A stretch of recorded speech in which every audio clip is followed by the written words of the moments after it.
Will. Great. He'll definitely be here every Friday. We wouldn't miss him.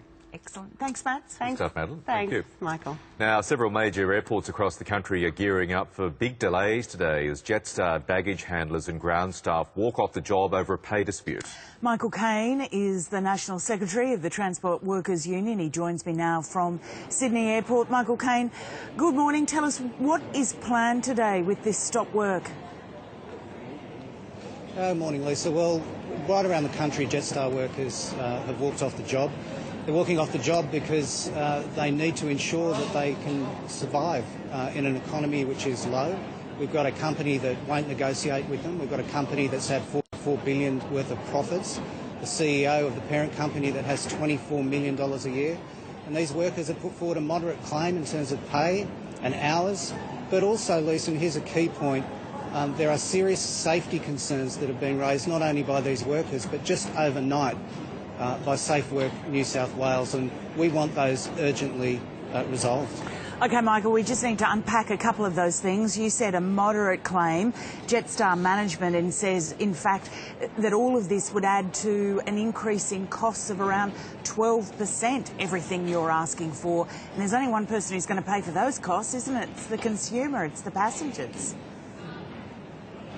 I don't know where that 12%'s come from. This is a very moderate claim. In fact, the difference between us is small. It's only about $150,000 across this entire workforce, and that is only 0.0025% of these revenues, Lisa. This is not a company that's acting honestly here. Jetstar needs to come out today and stop this industrial action by negotiating fairly with these workers. These are moderate claims. These are claims that will allow these workers to provide better for their families. But importantly, Jetstar needs to come out and answer the New South Wales Safe Work concerns that were raised last night, which could put these workers in mortal danger and could jeopardise the Australian flying public. What are the safety concerns, Michael? Well, yesterday, Safe Work New South Wales said that there is only half the crew that is necessary on each plane. These ground staff are trained and highly trained workers. They make sure the weight's right in the belly of the aircraft. They push the aircrafts back. But the Safe Work New South Wales has said there's simply not enough crew, and they're in mortal danger of being crushed or ingested by the aircraft. And that is a horrific set of circumstances. So we've been raising this for months. We've been raising the question about ensuring that these workers get a fair shake for themselves and their families, and this company shut down negotiations, and instead of being out here today and speaking with these workers, they're the ones that are inconveniencing the flying public. So you're saying that passengers also should be concerned about their safety? Well, I think that's a question that could rightly be directed to Safe Work New South Wales. It was a very dramatic improvement notice last night saying that workers could be crushed, that they're overworked, that they're being pushed away from planes before they've been completed their loading and unloading processes. This is a very, very serious notice that's been put on Jetstar, and we have heard nothing from them this morning at all about it. It does come down to the money, though. That was the initial bid. You were talking about looking for these wage increases. Inflation in Australia is very low.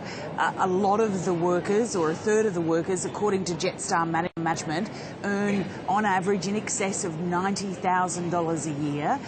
There'd be a lot of people who'd be pretty happy with that pay packet. I don't know where that figures come from. I've got the pay slips here to prove that many of these workers are forced onto 20-hour-a-week arrangements. That equates to $22,000. That's less than half the minimum wage. These workers last time round, Lisa, took a very responsible approach. The company was in trouble and they reluctantly but responsibly agreed to a pay freeze, an 18-month pay freeze, and this claim is no more than a catch-up for that. It's moderate, it's but a fraction of the massive revenues of Jetstar, and Jetstar should come out today and explain why they're not accepting it. Michael Caine, I know strikes are clearly made to make a point. You're certainly going to make one at this time of year. Have you got a message for people who might find their flights and holiday plans disrupted today? Yes, I do, and on behalf of the workers behind us, it's